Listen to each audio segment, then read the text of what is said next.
Thiruvananthapuram general ആശുപത്രിയിൽ ചികിത്സാ പിഴവിനെ തുടർന്ന് യുവതിയുടെ നെഞ്ചിൽ ട്യൂബ് കുടുങ്ങിയ സംഭവത്തിൽ വീഴ്ച സമ്മതിച്ച് ഡോക്ടർ രോഗിയുടെ ബന്ധുവുമായി സംസാരിക്കുന്ന ശബ്ദരേഖ മാതൃഭൂമി ന്യൂസിന് ലഭിച്ചു.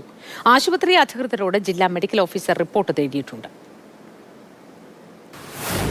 2023 ഫെബ്രുവരി 22-നാണ് തിരുവനന്തപുരം ജനറൽ ആശുപത്രിയിൽ സുമയ്യ എന്ന 26-കാരി തൈറോയ്ഡ് ഗ്രന്ഥിയുടെ ശസ്ത്രക്രിയയ്ക്ക് വിധേയയായത്. അന്ന് ശസ്ത്രക്രിയ നടത്തിയപ്പോൾ 50 സെന്റിമീറ്റർ നീളത്തിലുള്ള ഒരു ഗൈഡ് അവരുടെ നെഞ്ചിൽ കുടുങ്ങി. ഇപ്പോഴും അത് നെഞ്ചിൽ വെച്ചാണ് അവർ നടക്കുന്നത്. ഗുരുതര ആരോഗ്യ പ്രശ്നങ്ങളുമുണ്ട്. തങ്ങളുടെ ഭാഗത്ത് വീഴ്ചയുണ്ട് എന്ന് സമ്മതിക്കുന്ന ഡോക്ടറുടെ ശബ്ദ സന്ദേശം പുറത്തു വരുന്നത്.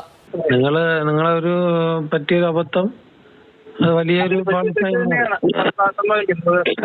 ഞാനല്ല, എനിക്കിതിനെ കുറിച്ച് അറിവില്ല. ഞാൻ ഇടുന്ന സാധനമല്ല, നമ്മുടെ കാര്യമല്ല ഇട്ടത്.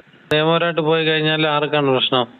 ഡോക്ടേഴ്സിനാണോ എല്ലാവർക്കും പ്രശ്നം? എല്ലാം ചെക്ക് ചെയ്യേണ്ടി വരും. എല്ലാം ചെക്ക് ചെയ്ത് എവിടുന്നാണ് പറ്റിയെന്ന് ഇത് നോക്കി എല്ലാ സാധനം നോക്കിയിട്ട് എവിടെന്നെങ്കിലും കണ്ടുപിടിച്ചാൽ ആരാണ് ചെയ്തത് അവരാണ് കുറ്റക്കാരൻ അല്ലേ? ഇത് മെയിൻ ഉത്തരവാദിത്വം ആരായിരുന്നു അന്ന് ഹോസ്പിറ്റലില്?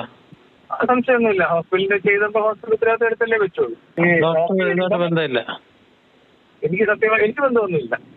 എന്റെ യൂണിറ്റിലായിരുന്നു ഡ്യൂട്ടി ഉള്ള ആളാണ് ഇട്ടത്. ശസ്ത്രക്രിയയിൽ വീഴ്ചയുണ്ടായിട്ടുണ്ട് എന്ന ഡോക്ടർ രാജീവ് കുമാർ തന്നെ തുറന്നു സമ്മതിക്കുന്നുണ്ട്.